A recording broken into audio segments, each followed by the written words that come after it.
इन्नल हम्दलिल्लाह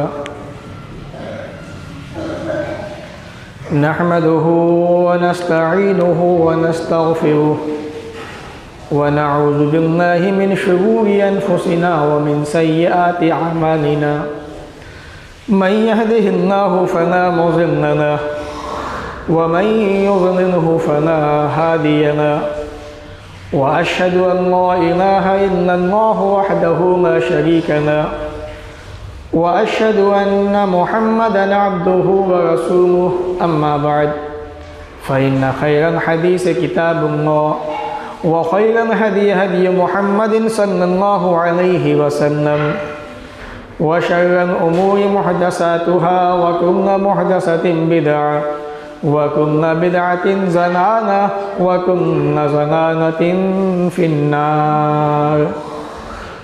फ़अऊज़ु बिल्लाहि समीइल अलीम मिनश शैतानिर रजीम मिन हम्ज़िहि व नफ़्ख़िहि व नफ़्सिहि बिस्मिल्लाहिर रहमानिर रहीम। या अय्युहल्लज़ीना आमनू कुतिबा अलैकुमुस सियामु कमा कुतिबा अलल्लज़ीना मिन क़ब्लिकुम लअल्लकुम तत्तक़ून। व क़ाला अन्नबिय्यु सल्लल्लाहु अलैहि वसल्लम इक़राउल क़ुरआन फ़इन्नहु याती यौमल क़ियामति शफ़ीअन लिअस्हाबी। रवाहु मुस्लिम। रब्बि इश्रह ली सदरी व यस्सिर ली अमरी वहलुल उक़दतम मिन लिसानी यफ़क़हू क़ौली। रब्बि ज़िदनी इल्मा आमीन। अल्लाहुम्मा रब्बि ज़िदनी इल्मा आमीन। तमाम किस्म की तारीफ़ें अल्लाह रब्बुल आलमीन के लिए लायक व ज़ेबा है, जो हम सब का खालिक और मालिक है। बादहू दरूद व सलाम नाज़िम व तमाम नबियों पर, ख़ास तौर से अल्लाह के आखिरी नबी प्यारे नबी मोहम्मद रसूलुल्लाह सल्लल्लाहु अलैहि वसल्लम पर अल्लाहुम्मा सल्लि व सल्लिम व बारिक अलैहि। सामईन, रमज़ानुल मुबारक का ये बाबरकत महीना आज इस महीने का 8वां रोज़ा है और ये महीना हमसे आहिस्ता आहिस्ता रुखसत होने की तरफ है। बड़ी बरकतों बड़ी फजीलतों वाला ये महीना है। जिस इंसान ने इस महीने को पाया, इस महीने के रोज़े रखे और रोज़े रखने के बाद अपने रब की इबादतों के ज़रिए से अपने आप को जन्नती ना बना सका, बड़ा बदनसीब है वो आदमी। ये महीना अल्लाह रब्बुल आलमीन ने दिया ही इसीलिए है कि आदमी इस महीने की कदर करे, इस महीने के अंदर ज़्यादा से ज़्यादा नेकियां करे, अच्छाइयाँ करे, बुरे कामों से बचे, बुराइयों से बचे। ये हर इंसान को देखना है कि उसने अब तक क्या पाया क्या खोया। आपने कितने रोज़े रखे और उन रोज़ों की हालतों के अंदर आप कितना खामोश रहे, कितनी अच्छी बातें की, कितनी बुरी बातें की, कितना अपने झूठ से काम लिया और कितना आपने अपने आप को बुराइयों से बचाया। याद रखिए अच्छी तरीक़े से, रोज़े की हालत में अगर आपने बुराइयाँ की, झूठ बोलना नहीं छोड़ा, बुरे काम करते रहे, आदी बने रहे, तो आपके रोज़े अल्लाह के यहाँ पे काबिल कबूल नहीं होंगे। ये रोज़े आए इसलिए है कि आदमी इस महीने का एहतराम करे, इन रोज़ों की हालत में अपने आप को जहाँ भूखा प्यासा रख रहा है वहाँ पर अपनी ज़बान को भी खामोश रखे। आइए इंशाअल्लाह आज के जुमा के खुतबे के अंदर रमज़ान के कुछ मसाइल आपके सामने रखूँ। ये हम सब जानते हैं कि अल्लाह रब्बुल आलमीन ने रमज़ान के रोज़ों को फ़र्ज़ करार दिया है। अब मुसलमान इसको कितना समझ रहा है कितना नहीं, वो ख़ुद अच्छी तरह से समझे। जिन लोगों ने रमज़ान के महीने को पा लिया, रोज़े शुरू कर दिए रखने, काबिल तारीफ़ है वो लोग, अल्लाह के नेक बंदे हैं ये, अगर इसमें दिखावा नहीं है। और जिन लोगों ने रमज़ान के महीने को पाया और 8वां रोज़ा आज चल रहा है और वो अभी तक महरूम है रोज़े से, हट्टे कट्टे जवान होने के बाद, तो बदनसीब है ऐसे इंसान, ऐसे मुसलमान। ये महीना अल्लाह के बंदों का है। अल्लाह के बंदे तो सब हैं, अल्लाह के मोमिन और नेक बंदों का ये महीना है जो इससे फ़ायदा उठाते हैं। आइए मैं आपको इस रोज़े के मकाम को बताता हूँ कि इसका मकाम क्या है। अल्लाह के प्यारे नबी जनाब मोहम्मद रसूलुल्लाह सल्लल्लाहु अलैहि वसल्लम के पास एक देहाती आया। अन्ना अराबियन अतन नबी सल्लल्लाहु अलैहि वसल्लम फ़क़ाला, आने के बाद कहा, ये अल्लाह के नबी सल्लल्लाहु अलैहि वसल्लम, दुल्लनी अला अमलिन, ऐसा अमल मुझे बताइए, इज़ा अमिलतुम जन्नह, जब मैं उस अमल को करूँ तो जन्नत में दाखिल हो जाओ। ये उस ज़माने के लोगों की बड़ी चाहत, बड़ी तलब होती थी। उन्हें दुनिया की चाहत नहीं थी कि दुनिया कमाने, दुनिया कमा जाए। वो तो अल्लाह ने उनके जितना देना था अल्लाह ने उनको दिया। उनकी निगाह, उनकी सोच, उनकी फिक्र हमेशा आखिरत की तरफ होती थी। कौन आ रहा है? देहाती, जिसे हम गमट्टा कहते हैं अपनी ज़बान में, गाँव का, ऐसे कहते हैं। तो क्या कहा? एक देहाती आया, ए अल्लाह के नबी, ऐसा अमल बताइए, इज़ा अमिलतु अन जन्नह, जब मैं उसको करूँ जन्नत के अंदर दाखिल हो जाऊँ। प्यारे नबी मोहम्मद रसूलुल्लाह सल्लल्लाहु अलैहि वसल्लम फरमाते हैं, ताबुदुल्लाह, एक अल्लाह की इबादत कर, उसके साथ में किसी को शरीक ना बना, साजी ना बना। व तुक़ीम सलातन मफ़रूज़ता, अल्लाह ने तुझ पे नमाज़ें फ़र्ज़ की हैं, उन नमाज़ों की पाबंदी कर। व तूतिया ज़कातन मफ़रूज़ा, अल्लाह ने तुझ पे जो ज़कात फ़र्ज़ की है साल के अंदर, उस ज़कात को अदा करता रहे।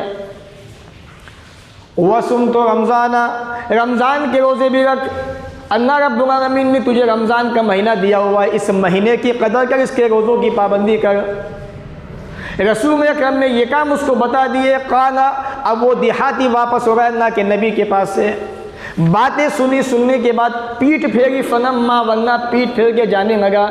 ये कहने लगा, वल्लाह, अल्लाह की कसम, ना अनकुस वला अजीदु, अल्लाह के नबी जितना आपने बता दिया ना इसमें कमी करूँगा ना ज़्यादती करूँगा, जितना आपने बता दिया उतना ही करूँगा। अल्लाह की इबादत भी करूँगा, उसके साथ में किसी को शरीक ना बनाऊँगा, नमाज़ों की पाबंदी भी क्या करूँगा, ज़कात भी दूँगा जो अल्लाह ने मुझ पर फ़र्ज़ की हुई है, और रमज़ान का महीना पाने के बाद इसके रोज़े भी रखा करूँगा। अल्लाह के प्यारे नबी ने जो बात बयान फरमाई, मेरे भाइयों पढ़िए, सही बुखारी किताब उज़्ज़का, हदीस नंबर 1739, 1397, 1397। नबी फरमाते हैं, मन सरहू, ओ मेरे प्यारे साथियों, अगर दुनिया में किसी जन्नती को देखना चाहते हो, तुम्हें ये बात अच्छी लगती है कि दुनिया में किसी जन्नती को देखो, तो देखो ये देहाती जो है ये जन्नती जा रहा है, अल्लाह ने इसको जन्नती बना दिया। ये रमज़ान के रोज़ों का मकाम है। जो इंसान रमज़ान का महीना पाने, उसके रोज़ों की कदर करने रमज़ान के महीने के हो, अल्लाह ने उससे जन्नत का वादा किया हुआ है कि बंदे मेरा तुझसे वादा है, जन्नत तेरा ठिकाना है। आज मुसलमान इसकी कदर नहीं कर रहा है, न समझने को तैयार है। अल्लाह ने कुरान में कहा है ना, बलहुम अज़ल, इंसानों के बारे में कहा है, ये चौपाए जानवर की तरह हो गया, नहीं बल्कि उससे भी गया गुजरा हो चुका, जानवरों से भी ज़्यादा। अल्लाह ने मिसाल दी है सूरह आराफ के अंदर, नए पारे के अंदर, हमारे आपके बारे में, इंसानों के बारे में। आइए थोड़ा आगे चलते हैं। साहबी रसूल कहते हैं, जा रजुल, एक और आदमी अल्लाह के रसूल के पास आया। फ़क़ाला, उसने कहा, या रसूलल्लाह, अल्लाह के रसूल, अराअयता, आपका क्या ख्याल है, बताइए, मेरा आपसे एक सवाल है। नबी से सवाल कर रहा है, पूछ रहा है। आज लोग मस्जिद के इमामों से जो लोगों को बिदातें बता रहे हैं, बुरे बुरे काम बता रहे हैं, शिरक की बातें बता रहे हैं, पूछने को तैयार नहीं। इमाम साहब है, अरे आप नहीं जानते इनका मकाम क्या है, हम तो छोटे से हैं, इनसे नहीं पूछ सकते। इमाम साहब नाराज़ हो जाएंगे। ऐसा ही है। वो आदमी आया, या रसूलल्लाह, अराअयता, अल्लाह के रसूल, आपका क्या ख्याल है, बताइए। आगे कहता है, इन शहीदतु, अगर मैं इस बात की गवाही दूं कि अल्लाह के सिवा कोई माबूद नहीं, और मैं ये भी कहूँ व अन्नका रसूलुल्लाह, अल्लाह के रसूल भी हैं, अल्लाह की तौहीद को मानूँ, आपके नबी होने को मानूँ। वसन्नैतु सनवातिन खमसा, पाँचों वक्त की नमाज़ें भी अदा करता रहूँ, पाँचों वक्त नमाज़ें भी पढ़ता रहूँ। वह अद्दैतु ज़कात मफ़रूज़ा, अल्लाह ने मुझ पर जो ज़कात फ़र्ज़ की है वो ज़कात भी मैं देता रहूँ। ये अल्लाह के नबी, रमज़ान का महीना आ गया, बसुम तो रमज़ान के रोज़े भी मैं रखता हूँ। वक़ुम तो हूँ, रमज़ान के महीने में तरावी का भी एहतमाम करता हूँ, क़याम भी करता हूँ। फ़मिम्मन अना, ए अल्लाह के नबी, जब मैं ये काम करूँगा तो मेरा शुमार किन लोगों के अंदर होगा? मुझे बताइए, मैं आपसे सवाल कर रहा हूँ। मैं अल्लाह को रब भी मान रहा हूँ, आपको नबी मान रहा हूँ, आपको मोहम्मद रसूलुल्लाह सल्लल्लाहु अलैहि वसल्लम मान रहा हूँ, पाँचों नमाज़ें पढ़ रहा हूँ, ज़कात भी दे रहा हूँ, रमज़ान का महीना पाने के बाद रमज़ान के रोज़े भी रख रहा हूँ, वक़ुम तो हूँ, तरावी का भी एहतमाम कर रहा हूँ। फ़मिम्मन अना, मुझे बताइए मेरा शुमार कहाँ पे होने वाला है? प्यारे नबी ने फरमाया, मिनन नबिय्यीन वस्सिद्दीक़ीन वश्शुहदा। ऐ मेरे प्यारे साथी, क़यामत के दिन तेरा शुमार तो नबियों के साथ में होगा, तेरा शुमार तो सच्चों के साथ में होगा, तेरा शुमार तो शहीदों के साथ में होने वाला है। ये रोज़े का मकाम है, तरावी का मकाम है। आज जो आवाज़ें लगती है ना कि हमारे यहाँ पे 3 दिन का है, 5 दिन का, 7 दिन का हो रहा है, उसके बाद तरावी ख़त्म, अब कोई तरावी नहीं, अब आज़ादी मिल गई। जिस तरह से शैतानों को जंजीरों में जकड़ा जाता है, 1 महीने बाद छोड़ा जाता है, लोगों ने सिस्टम बना दिया, 3 दिन जकड़ो बस अपने आप को, उसके बाद आज़ाद कर दो 3 दिन के बाद। नबी ने कहा और सहाबी ने नबी के सामने, अगर मैं तरावी का भी एहतमाम करूँ, रमज़ान के रोज़े भी रखूँ, रमज़ान के रोज़े कितने होते हैं? 3 दिन के होते हैं, 5 दिन के होते हैं, 7 दिन के होते हैं, 29 या 30 दिन के होते हैं, उतनी ही तरावी होती है। इसलिए मैं अक्सर कहता हूँ पूरा सिस्टम ख़राब हो चुका है, उसे सही करने की ज़रूरत है। तरावी मुकम्मल महीने पढ़नी है, कुरान मुकम्मल हो चाहे ना हो। याद रखिए, आप लोग कहते हैं ये नई नई बातें बताते हैं, पता नहीं कहाँ से बताते हैं। हदीसों को पढ़ोगे तो सारी बातें समझ में आ जाएंगी। जब तक हदीस नहीं पढ़ोगे, नबी की ज़िंदगी नहीं पढ़ोगे, तब तक कुछ समझ में आने वाला नहीं है। रसूल ने फरमाया, मन साम रमज़ान ईमानन व एहतिसाबा, मन क़ाम रमज़ान ईमानन व एहतिसाबा, जिसने रमज़ान का महीना पाया, रोज़े रखे, जिसने रमज़ान का महीना पाया, तरावी का एहतमाम किया, उसके गुज़िश्ता सब गुनाह माफ़ी किस चीज़ पे? रमज़ान के रोज़ों पे और तरावी के पढ़ने पे। और तरावी रमज़ान के पूरे महीने होती है, ना कि 3 दिन, 5 दिन, 7 दिन। और ये कमी किसी के नहीं है, ये जितने मस्जिद के ज़िम्मेदार, जितने इमाम हैं मस्जिद के, ये सब वही इसके ज़िम्मेदार हैं।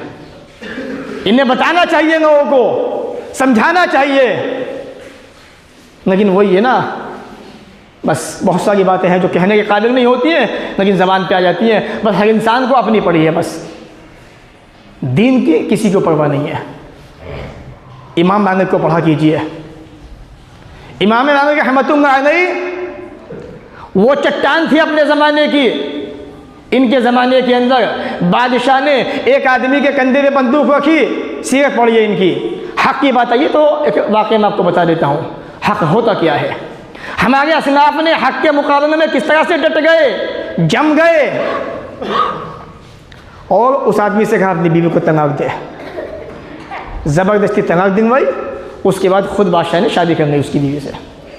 इमाम मालिक तक खबर पहुँची, जुमा का दिन आया, तैयार हुए, मिंबर पे खड़े हुए, बीवी ने समझाया कि क्यों खामिखा बादशाह से झगड़ा मोल रहे हो। कहा खामोश रहो।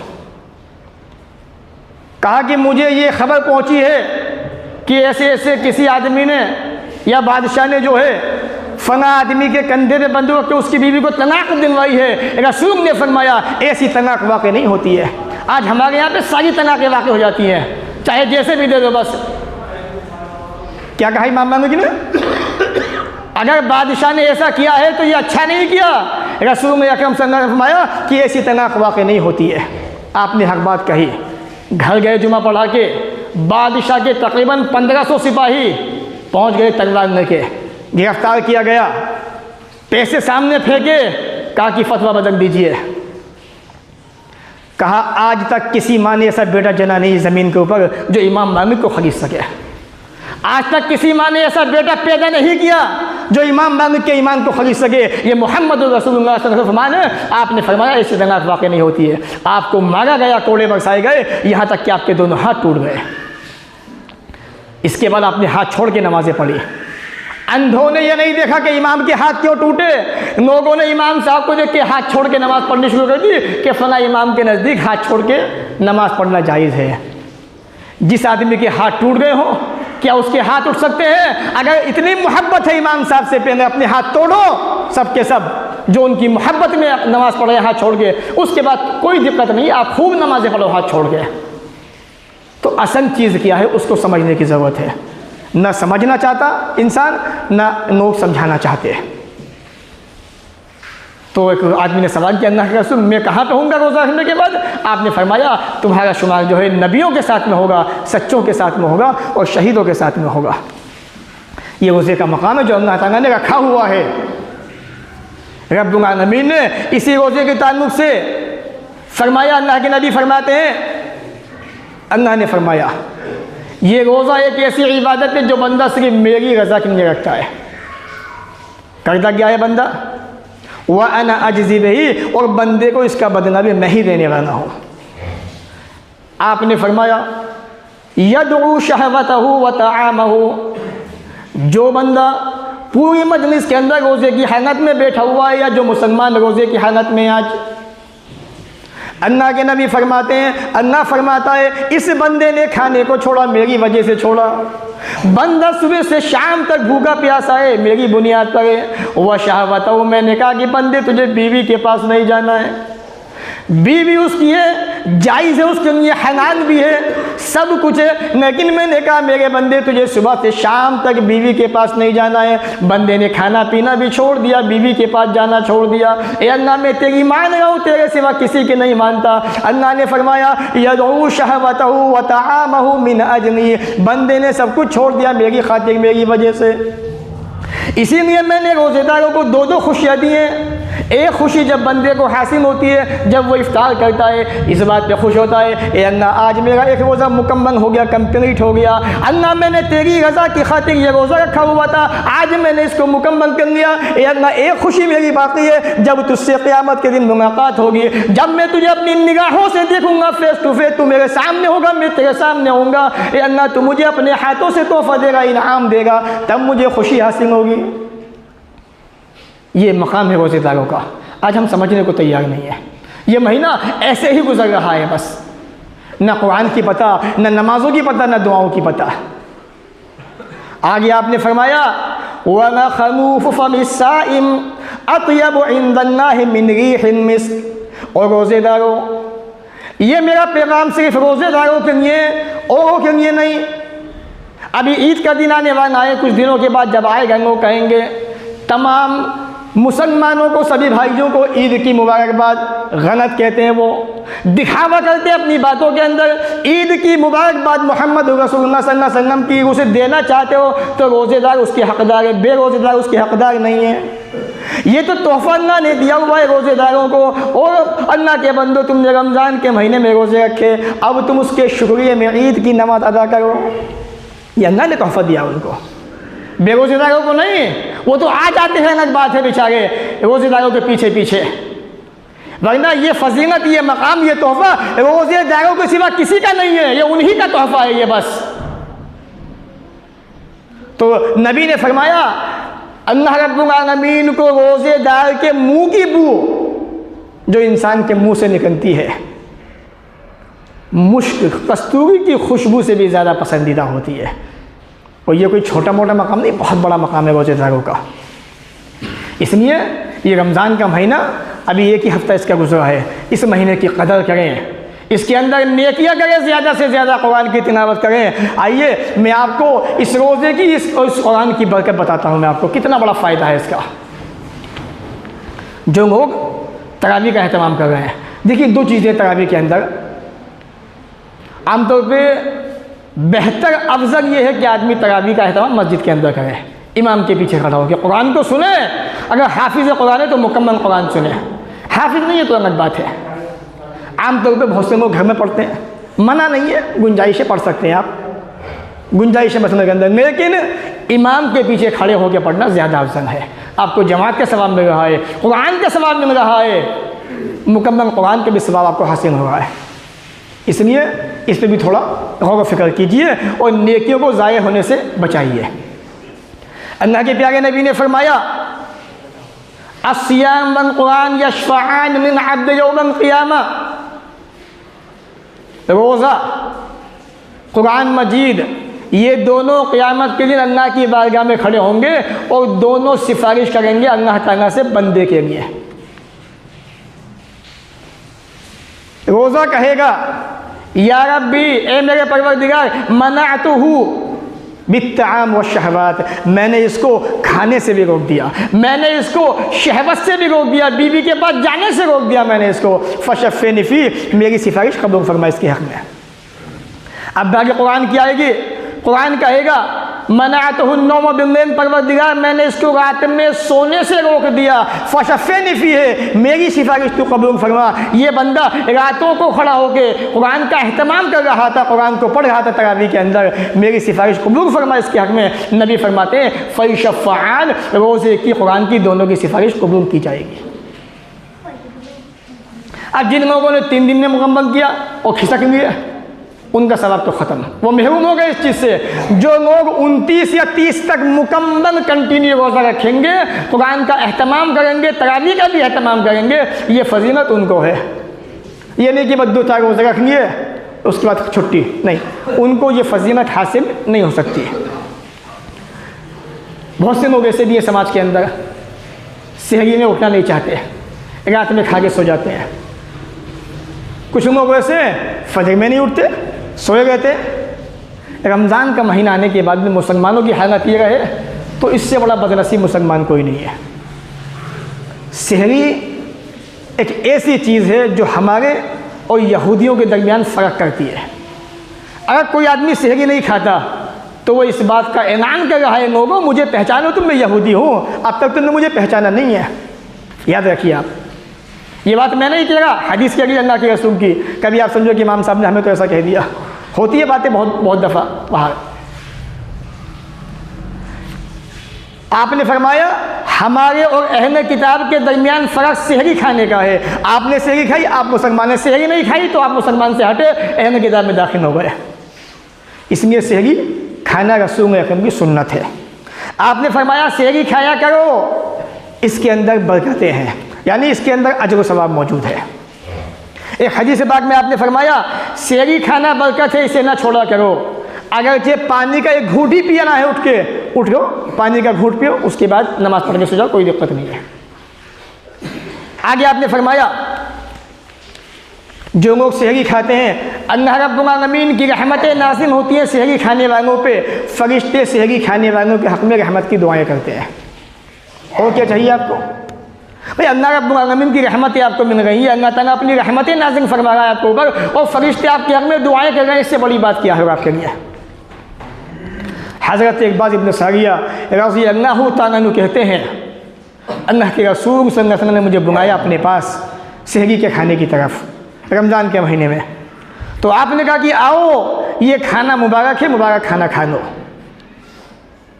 तो रसूल अकरम सहाबा इकराम का मामूल था कि सहरी खाया करते थे, चाहे थोड़ा ही खाएं।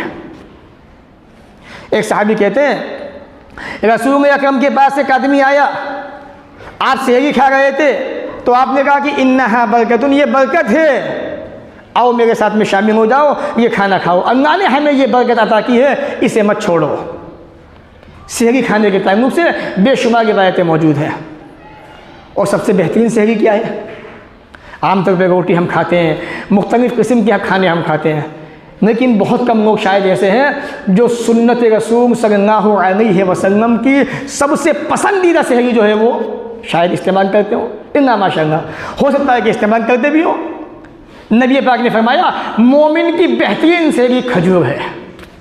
शाम को हम खाते नहीं, सहरी में नहीं खाते, सहरी में खाना चाहिए खजूर। सबसे बेहतरीन सहरी है मोमिन की खजूर। और ये सारी चीज़ें कहाँ से मिलेंगी हमें? सीखने सिखाने से।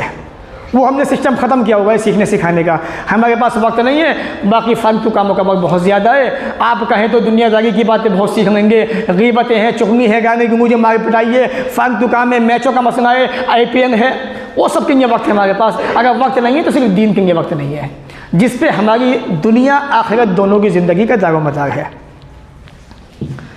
सहरी कब तक खानी चाहिए? हमारे यहाँ तो बड़ा अजीब सिस्टम है। अनाउंस हो गए कि अब सहरी का टाइम ख़त्म हो गया और कोई ऑब्जेक्शन उठाने वाला नहीं है कि हम यहाँ तो बाप दादा से चला रहा है। कुफ़ार मक्का भी यही कहते थे, ए मोहम्मद जो बातें तू कहता है हमारे बाप दादा नहीं मानते थे इन बातों को, हमारे समझ में नहीं आती हैं। तो मैंने क्या कहा उनके बारे में, अगर कि तुम्हारे बाप दादा बेवकूफ़ थे, कमअक़ल थे, हिदायत पे नहीं थे, तब भी उनकी मानोगे। आज भी वही हाल है मुसलमानों का। नबी पाक ने फरमाया सल्लल्लाहु अलैहि वसल्लम, सही बुखारी किताबुल अज़ान हदीस नंबर 622 उठा के देखिए, पढ़िए हदीसों को। बिलाल हबशी रात में अजान देते हैं, तुम्हें उनकी अजान सहरी खाने से न रोके, अब्दुल्ला इब्न मक्तूम की अजान सुन के सहरी से गुज जाया करो। कहाँ पे उठना चाहिए? अजान सुन के इमाम साहब की अजान की आवाज़ आ गई, अब छोड़ दो सहरी खाना, यहाँ ज़बरदस्ती पहले ख़त्म होगी सहरी, अब खाओगे तो तुम्हारा रोज़ा टूट जाएगा। अजीब सिस्टम बना हुए हैं लोगों ने, कोई पूछने वाला नहीं है, कोई कुछ कहने वाला नहीं है, बस जो चल रहा है, अंधेर नगरी है, एक आदमी अंधा कहाँ जा रहा है, सब लोग उसी के पीछे चल रहे हैं। कोई पुरसाने हाल नहीं उम्मत का, हक क्या है, सच क्या है, सही क्या है, गलत क्या है, कोई तमीज़ नहीं है। इतने बड़े हैं, ऐसे हैं वैसे हैं। अक्सर मैं कहता हूँ कुरान को पढ़ा करो, सूरह अहज़ाब पढ़ लो कम से कम, सूरह नंबर 33 आयत नंबर 66, 67, 68। बड़े कौन हैं, उनका अंजाम क्या होगा, सब पता चल जाएगा आपको। मैंने बताया कि खुतबों के अंदर जब जहन्नम भड़काई जाएगी तो यही कहेंगे अल्लाह के बंदे दुनिया वाले, जो आज पूछते नहीं, सुनते नहीं, मानते नहीं, या नहीं तना अतान अल्लाह वाताना वसूंगा, ए अल्लाह ये हमारे दुनिया के अंदर बड़े थे, हमने तो इनकी मानी थी, ये हमारे सरदार थे, हम तो इनकी माना करते थे, अल्लाह इन्होंने हमें सीधे रास्ते से भटका दिया, गुमराह कर दिया। यही कहने वाले हो क़यामत के दिन। इससे पहले दुनिया में समझ जाओ तो फ़ायदा है। वक़ालू रब्बना इन्ना अताअना सादतना व कुबराअना फ़ज़ल्लूना सबीला। अब कह रहे हैं रब्बना आतिहिम ज़िअफ़ैन मिनल अज़ाब, अल्लाह इन्हें दोगुना अज़ाब दे, इन्होंने हमें भटका दिया, सीधा रास्ता नहीं बताया। वलअनहुम लानन कबीरा, अल्लाह इन पे बहुत लानतें नाज़िल फरमा। आज उनके गुन गा रहे हैं, जो कह दिया सही तो सही, जो कह दिया गलत तो गलत, चाहे नबी की हदीस के मुखालिफ ही क्यों ना हो। अब वहाँ क्या कह रहे, अल्लाह इन्होंने भटका दिया, सीधे रास्ते से हमें बताया नहीं, इन्हें अजाब दे दोगुना। इसलिए कुरान को पढ़ा करो, ये रमज़ान का महीना, कुरान का महीना है ये। तो सहरी कब ख़त्म होगी? जब अजान की आवाज़ आनी शुरू हो जाए, आप सहरी खाना छोड़ दें उस वक्त। ये वो बात है कि आप सहरी से कुछ मिनट पहले आप फारिग हो चुके हैं, वो एक अलग मसला है। वरना सुन्नत क्या है, रसूल का हुक्म क्या है कि अजान बिलाल तुम्हें सहरी खाने से न रोके। अब्दुल्ला इब्न उम्म मक्तूम की अजान सुनते ही सहरी खाना छोड़ दो फ़ौरन, ये नबी का हुक्म है। अब आइए चंद मसले रोज़ों के ताल्लुक़ से, चूँकि हमारा जो आज का मुसलमान है ये बेचारा सीधा भी है, सादा भी है और नासमझ भी बहुत ज़्यादा है दीन के मामले में। दुनिया के मामले में तो पूछो मत, ऐसे ऐसे लोग मौजूद हैं, हंसी भी आती है, ताज्जुब भी होता है, अफसोस भी होता है। आज तक मुसलमानों को ये नहीं पता कि रमज़ान के महीने में बाल काटने चाहिए कि नहीं काटने चाहिए। ये मुसलमान है, क्या हाल हो गया उम्मत का, खुदा की कसम अफसोस है, रोने का मकाम है। मेरे भाई वो जब बकरीद का चांद दिखाई देता है तब बाल नहीं काटे जाते, नखून नहीं काटे जाते, तब इतना नहीं पता मुसलमानों को। पता नहीं मुसलमान कौन सी दुनिया में जी रहा है। रोज़े की हालत में आप क्या क्या काम कर सकते हैं, इशारतन बस ये आपको बताना चाहता हूँ। पहली चीज़, आपको प्यास का एहसास हो रहा है या आपको लगा है कि हमने कुछ खाया था अब तक मुंह में मौजूद है, तो आप कुम्मी कर सकते हैं, कोई दिक्कत नहीं कुम्मी करने के अंदर।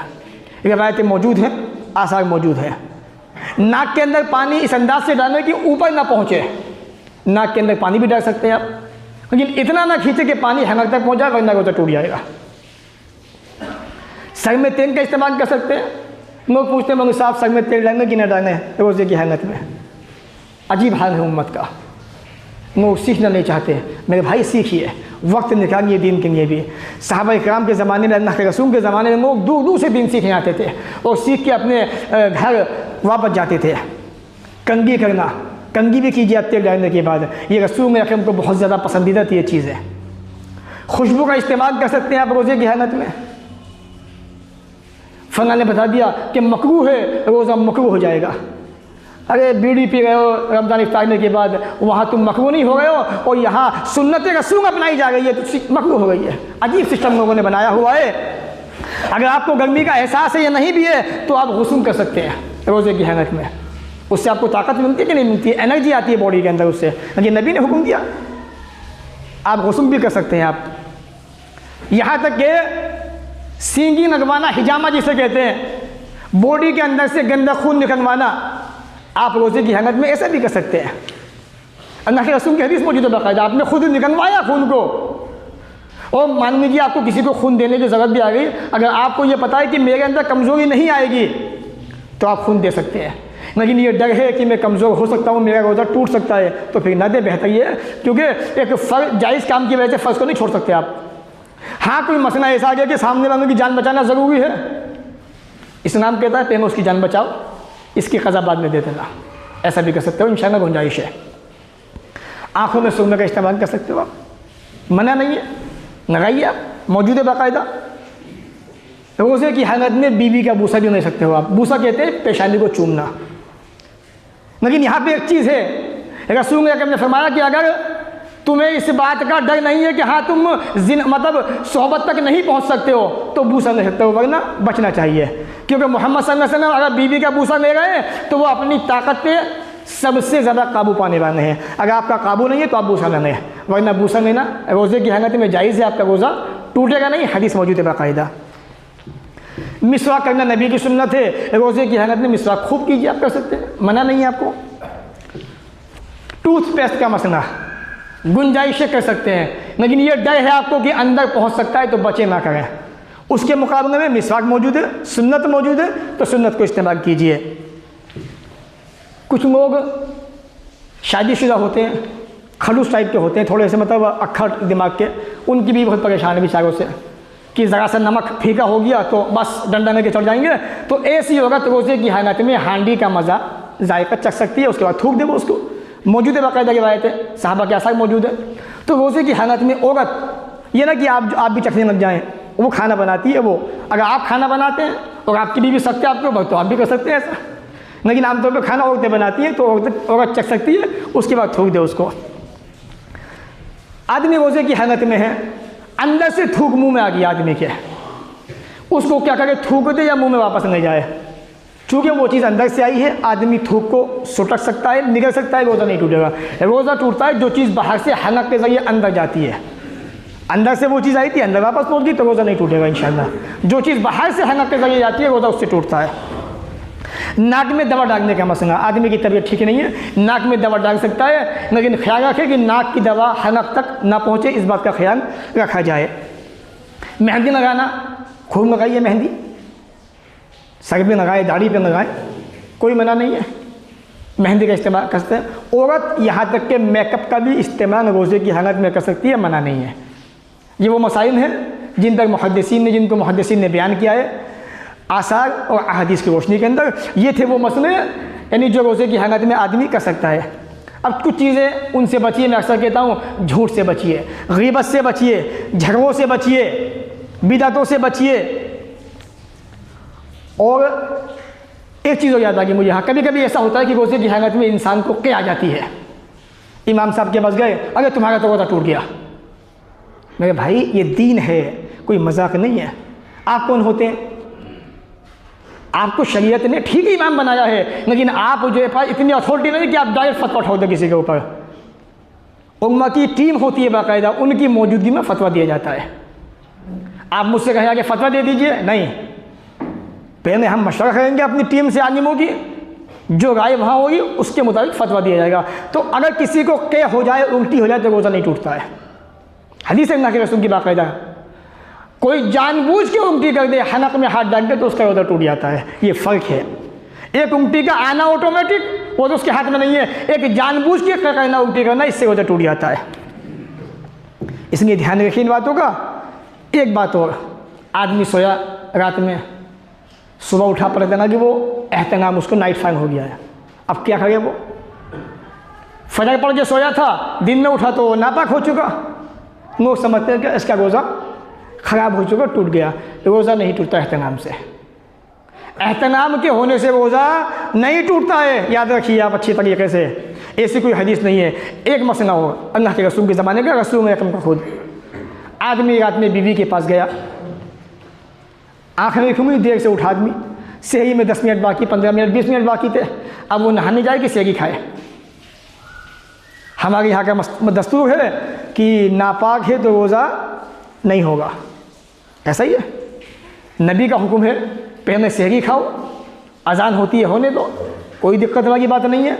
अल्लाह के रसूल की हदीस मौजूद है बुखारी मुस्लिम के अंदर। आप बीवी के पास गए, आप जुम्बी थे, नापाक थे, बीवी के पास जाने की वजह से सहरी का टाइम हुआ, आपने रोज़ा मतलब सहरी खाई, आपने अजान का वक्त हो गया, उसके बाद अजान के बाद आपने गुस्ल किया, फिर सहाबा को नमाज़ पढ़ाई आपने आगे। तो ये मसले वो हैं जो रोज़े की हालत में इंसान के लिए जायज़ है, आदमी कर सकता है। आमतौर पर हमारे यहाँ का सिस्टम में अक्सर बड़ा अजीब है, इसलिए कोई भी मसला आपके सामने आए पहले तहकीक करें अच्छी तरीके से कि आया क्या बात सही है क्या गलत है। दो बातें बात को ख़त्म करते हैं। पहली चीज़ इफ्तारी का मसला, आदमी इफ्तारी के वक्त कौन सी दुआ पढ़े। अबू दाऊद की हदीस किताब सियाम हदीस नंबर 3257 3258 दो रिवायतें आती हैं। पहली रिवायत सही है, दूसरी रिवायत ज़ईफ़ है, साबित नहीं है नबी से। साबित क्यों नहीं है वो भी मैं आपको बता दूं ताकि बात जहन में आ जाए। एक ताबई है हज़रत ज़ुहरा। ताबई किसे कहते हैं?